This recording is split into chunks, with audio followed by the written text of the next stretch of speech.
Hello, welcome to another episode of Jim's Allotment Garden.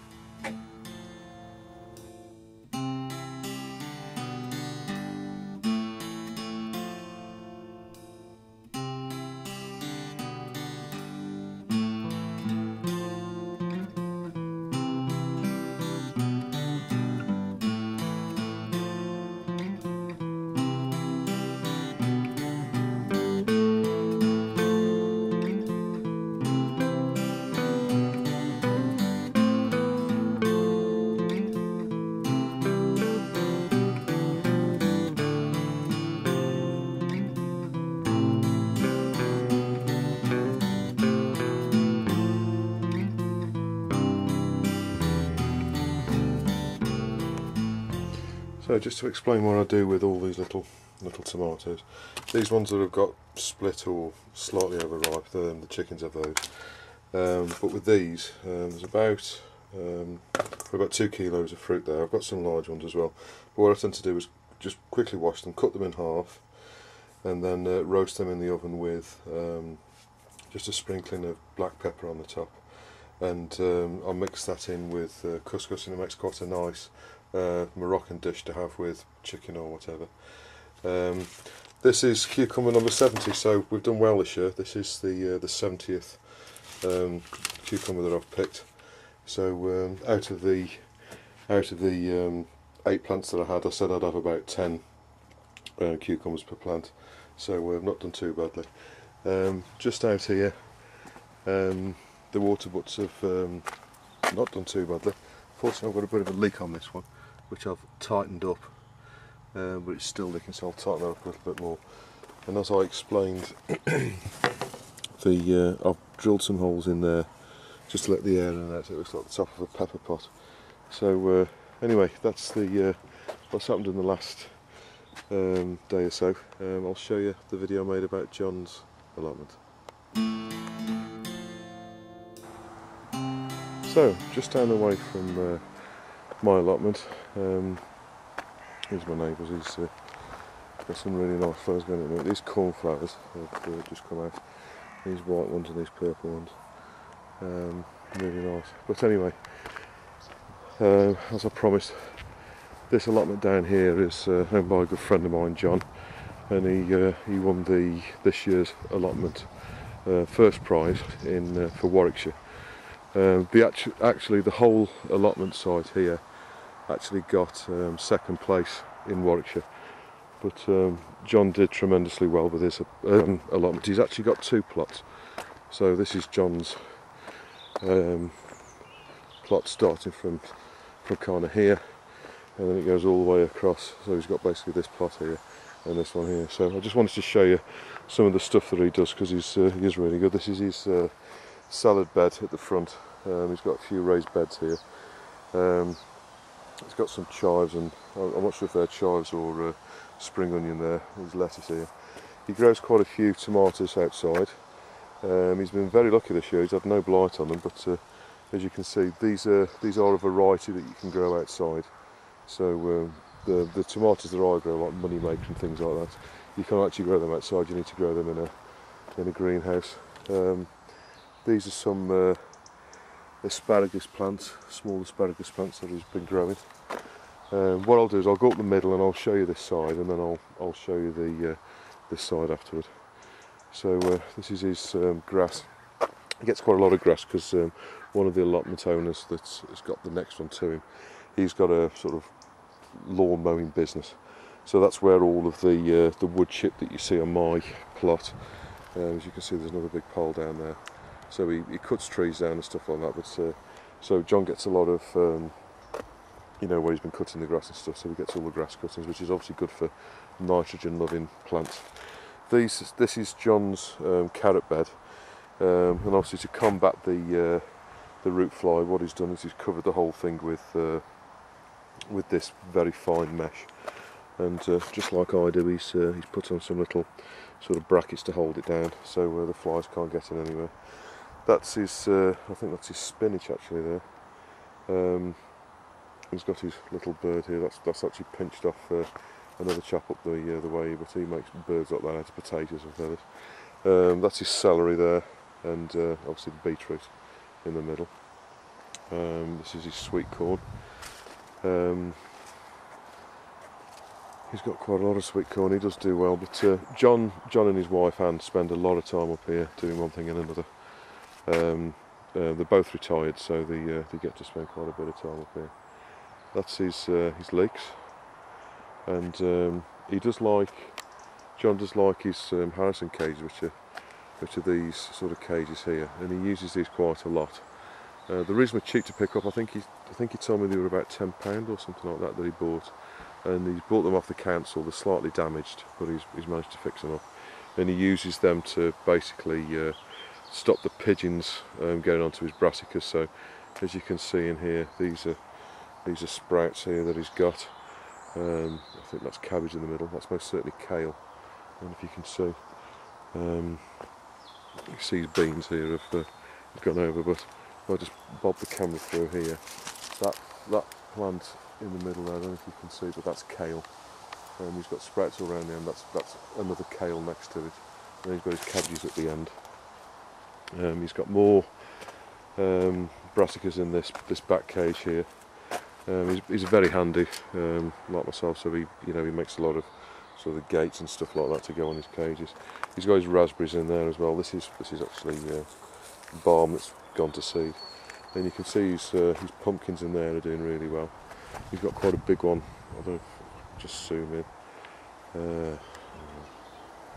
You can see there's a pumpkin. 2 pumpkins next to each other, in fact, I think. Or was that one? No, it's actually one. So he's got his pumpkins in there as well. This is where he's sort of got his raspberries, and it's all caged over. It's basically to stop the pigeons getting in, because they're a real pain in the bum. His chickens have a run round in here, so that's why you've got these old brassicas in there. Obviously his chickens have been going in there to have a peck. And these are his chickens. He's got his on his plot. So I've got mine in my garden, but these are his chickens. He's got quite a few at the minute. I think he's probably got a dozen or so. So he's got the more standard, sort of brown Rhode Island red type ones there. And he's got some black leghorns and stuff here. They look quite young birds, so I think he's probably had a few new ones recently. This is his little den. In his shed and that, this is where he sits, and well, he can normally see out from here, but there you go, some bloody pigeons over there, like, can you see them? Sat on top of there. They're constantly eating stuff. Now, all of this asparagus you see along here, this is actually where the seed for mine came from. So John was very kind to give me some seed. These seed here, look. So this is what my asparagus should look like, roughly. John tends to us really well. He's got quite a few he's got some box running along the back here, and this is his shed, and a couple of apple trees. He's actually got a fig tree. This is his fig tree here. So don't see any figs on it. I don't know if he's harvested them already, but this is sort of going up the other side of it now, so I've kind of gone down the middle. These are his raspberries and blackberries here, and he's got two rows of asparagus. This is the original one here, and he's put this second one in here as well. More raspberries. He likes his raspberries. And these are his courgettes. The other side of his brassica cage that he gets them from the other side. These are all his sunflowers. He's got some, I think that's fennel he's got growing there. As you can see, he's got lots of bits and bobs all over the place. He's got some beautiful sunflowers. And this is the side of his beans. He has done really well with his beans again this year. This is a different type of sunflower. These are the ones that you can cut. You get lots of little ones on one plant. And then this is the other side of his leeks. His parsnips, and he's got his strawberry bed at the front here. These are obviously cut back, so that's John's. His allotment did look a lot better, excuse me, about a month or so ago. Obviously everything's drawing in a bit now. But that's John and Anne's allotment, and they've done really well this year to get the first prize.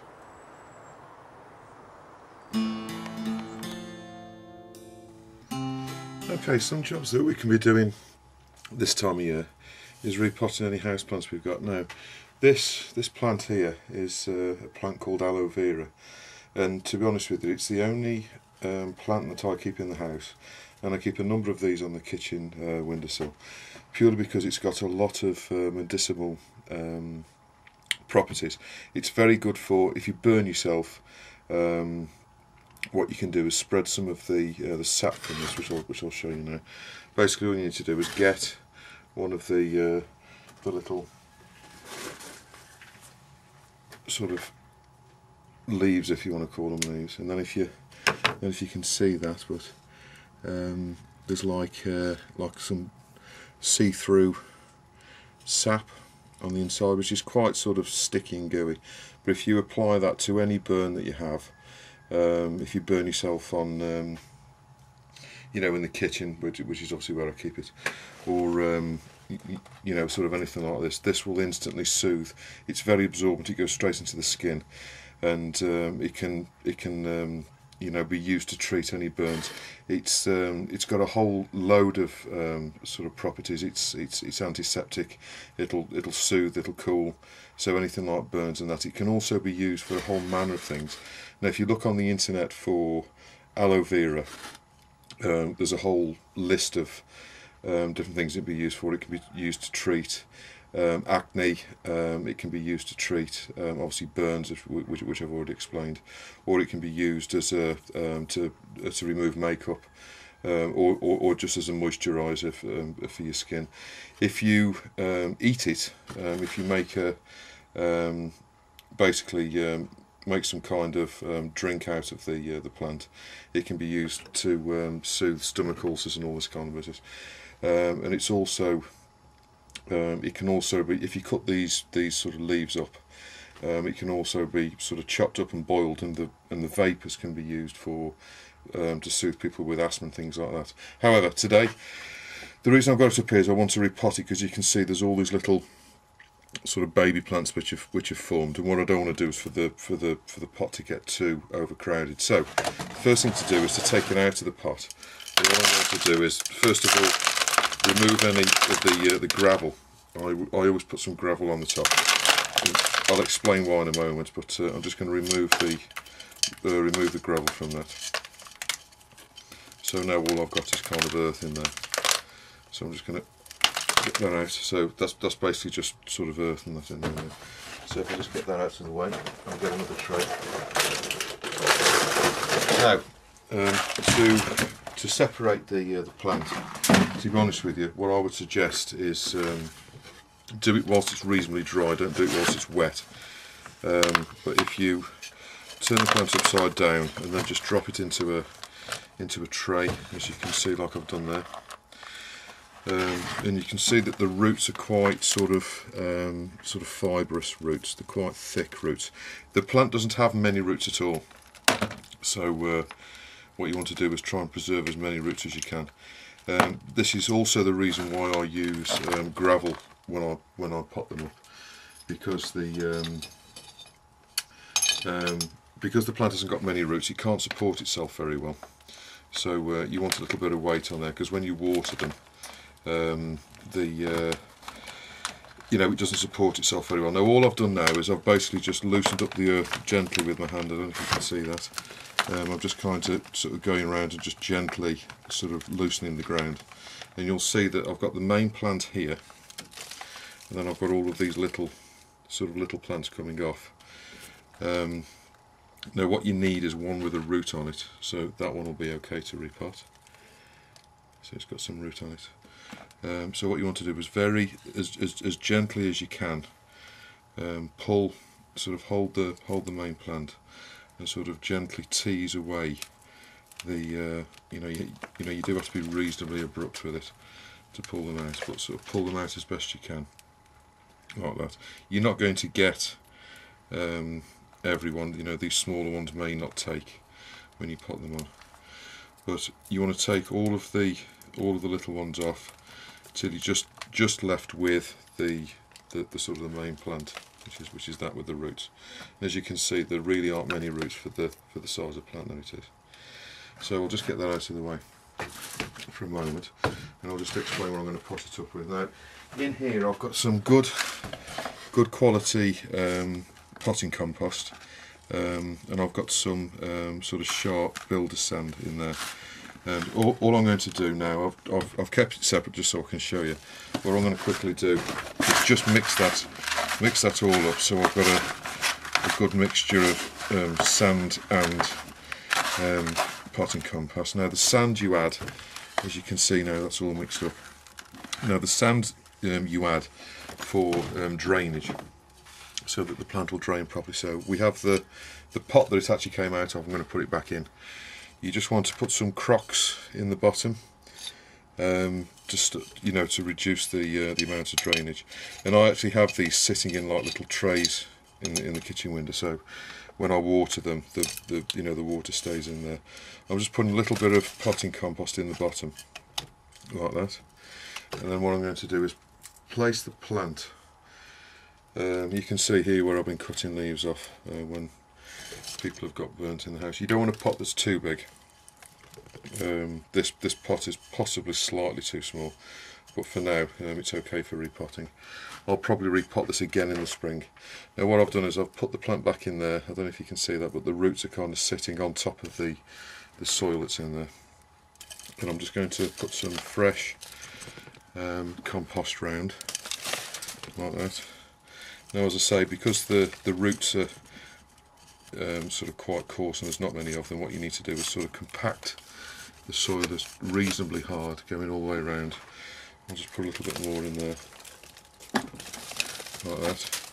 I'm just going to go around with my hand, pushing it down as hard as I can. Give the plant a pat, the pot a tap, just to make sure you've got no air bubbles in there. Now I've got, as you can see, there's probably best part of an inch of room on the top of there. Now what I'm going to do with that, just to give the plant a little bit more support, is I've got some shale or some gravel. You want to make sure if you do put gravel in, what you want to make sure is the gravel isn't limestone, because obviously what you don't want to do is change the pH of the acidity of the soil. You want the soil, the potting compost to stay the same pH. Now that's the job done pretty much. I'll just put some gravel around the top. Now obviously when I water that in a moment, that will sort of settle all down. So that's good to go now for the next probably about 12 months. You need to realise that obviously being in a house and in the pot, you need to make sure there's plenty of nutrient in there. So onto the smaller ones. So these are all the sort of the smaller plants, the babies that came off. Now what I'm going to do is I'm going to put these into plastic pots to start with. I do like to keep plants in porcelain pots because the drainage and the moisture retention is much better, but I'm going to put them in these plastic pots for now. So I'm just going to put a little bit of gravel in the bottom just to start it off, and then I'm going to start off with a little bit of compost and sand. What I'm going to do is make a hole in the middle, and then I'm going to select one which has got some roots on, like this one for example. Now what I want to do is just by holding the plant like that, I'm just going to drop it in, making sure the roots go down into the compost. So it's sitting on the compost like that. I'm going to put a bit more compost around the roots. Now obviously as the plant stays in here, it will develop its roots, and it'll fill the pot, at which point I'll then pot it on into a bigger pot. What you don't want to do is start off with a pot that's too big. So there you go. So I've got no sort of roots shown or anything like that, and it's nicely firm down. Now as you can see, that's a little bit sort of wobbly. So this is where the gravel comes in. I'll see it's a little bit more obvious with a smaller plant. So I'm just going to put some gravel round the top, like that, and this will help to support the plant, as I've said, and also when you're watering it in the house, it won't wash the soil away from the roots as you're watering it. So that one's now done. So I'll just repeat that same process for all of these. Anything that's sort of, that's okay to pot up. It's got some roots on. That one will probably be okay. Something like that may just about be okay. In fact, I think most of these will be okay. That one is unlikely to grow, but I'll put it in a pot anyway. Nothing ventured, nothing gained. So that's aloe vera. Do look up on the internet for aloe vera, because this plant is a remarkable little plant, and really everybody should have one in the house because of its medicinal properties, etc. And if you look after them, they'll look after you. So aloe vera.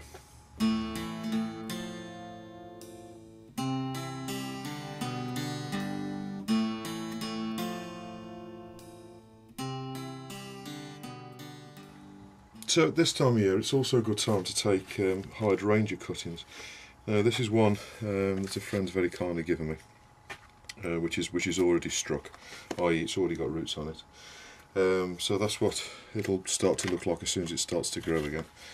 But what I've done today is the same person has actually given me some cuttings, and what you need to do is take some shoots off the plant, which is basically not got any flowers on, because this time of year they've typically got flowers on them. And what you need to try and do is get a little bit of the old wood on the end there, because that'll stop the end from rotting. Now the roots are going to come from these little sort of side shoots here and here. So basically what I suggest you do, you can take these in the spring or in the autumn. I'm going to take some in the autumn now. But basically all you need to do is get a nice tall pot. Narrow and tall is good for cuttings, just like if you're growing leeks or anything like that. Always go for a nice tall sort of narrow pot. They tend to work the best because they drain that much better. They don't hold too much moisture, and you don't want to hold too much moisture with cuttings because it'll tend to rot the cutting if you're not careful. So exactly the same as we've done with the aloe vera. I've got some compost and sand mixture here, and I've got it probably works out at about a third sand and about 2/3 potting compost. I'm just going to put some gravel in the bottom, which is just the shale that I showed you earlier, and I'm going to put I'm going to basically fill the pot almost to the top with sand and compost mixture. So I'm about like that. I'm probably just about an inch or so off the top. There we go. Now I haven't compacted down the soil at all yet. All I've done is just tap the pot round, and I'm about probably an inch and a half, 2 inches off the surface. Obviously, if you haven't got any deep pots, you can use a shallower pot, but fill it a bit more than I have here. So preparing the cuttings, what you need to do is get a pair of sharp scissors, ideally, or a knife, and you want to cut off the end where it was connected to the plant, but you've still got a bit of sort of last year's wood on there. And I'm going to take off with a pair of scissors. I'm going to take off the majority of the leaves. I'm going to leave the little shoots on there, from there up, but I'm going to remove them from here, because what I want is the roots to come out there, but it can grow from there. Now, on a cutting, you don't want to have too many. You don't have too many leaves, because that's going to take the moisture out of the plant, because obviously it'll lose moisture through its leaves. So whilst it's rooting, this may seem a little savage, but what I'm going to do is reduce that down to, I'll probably take one more off actually. So all I've got now is the stem. I've taken off all of the little side shoots. I'm going to take those off as well actually. When I've got to kind of here, I'm going to have about that much above the ground and all that below. I've taken off all of the leaves except the growing tip and one leaf, and I'll see how that goes. If that starts to wilt, what you can do is actually cut half that leaf off. Don't be worried about doing that, because that half a leaf will still function as a leaf. Now with most cuttings, the best way to do them is to put it down the side of the pot. So I've got a little piece of just a piece of bamboo stick, and I'm going to make a hole down the side of the pot, just turn your stick around a few times, and then what you'll find is you'll make a hole in there for the cutting to go in. Then all I'm going to do is drop the cutting down into that hole till I've got to the bottom, so it's just sticking up. And then just by firming that, don't worry about firming it too much. When you water it, it'll firm it in. And I'm going to do that same thing again with the rest. So I've got a little teeny bit of hardwood on there. I'm taking off the side shoots, cutting the leaves off. So I've just got the growing tip and maybe one leaf like that. And again, I've taken off all of the buds at the side because that's where the roots are going to come from. However, the bit that's going to be above the ground, I've left the little buds on because that'll start to grow again as a branch. Again, go down with your stick, make a hole, spin your stick around a couple of times just to hold the dirt back, and then I'm going to drop the cutting down inside the hole till I get to the bottom. You can hear the sort of the gravel at the bottom. And then just firm that in for now. As I say, when you water it, that'll go in. So as you can see, the cutting is actually hard against the side of the pot. And what I'm going to do is I've got another 3 cuttings here. So again, nice and sharp pair of scissors or secateurs. Cut the old off. The old wood. So you've just got, I don't know, maybe 1/4 of an inch of the old wood on there. That's basically just stopping the end from rotting. The old wood, that's all you need it for, really. I'm going to take all the leaves off bar one and the growing tip, and I'm going to leave the little side shoots on there. And all you need to do is, again, make a hole with your stick into the pot till you get down to the gravel. Drop your cutting in like that, and then I'll just put the last 2 in. So I'm going to have 5 cuttings in there altogether, all in the same pot. Now, when they start to grow, as soon as you start seeing branches forming, etc., on these plants here, that's the time to take them out of this pot, shake them out. Obviously, they'll have roots on there, and then pot them up into the individual pots, and obviously put them in a slightly larger pot, and obviously put them in the middle of the pot. Then, as soon as they've got roots on, you're putting them down the side because the side drains a little bit better than it does in the middle. In the middle can get a little bit sort of clogged up with water, so always put them around the outside. As soon as they start to grow, that's a good sign that they've got roots.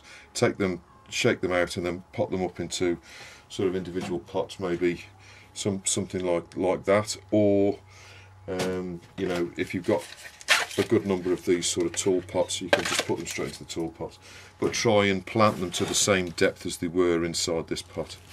Now, the 2 Josterbury bushes that I showed you earlier in the season, just outside, they were done in exactly the same way as this time last year, and obviously those bushes now are probably about 5 foot tall, growing really nicely, and I'm going to find a place to put them next year. So these will be in a pot for a year, say. You can put them in the ground next year as soon as they're rooted, but I'll probably have these in a pot till they're reasonably established, and I can keep them watered, etc. And then I'll plant them out into the garden as soon as they've established themselves. So that's how you take cuttings.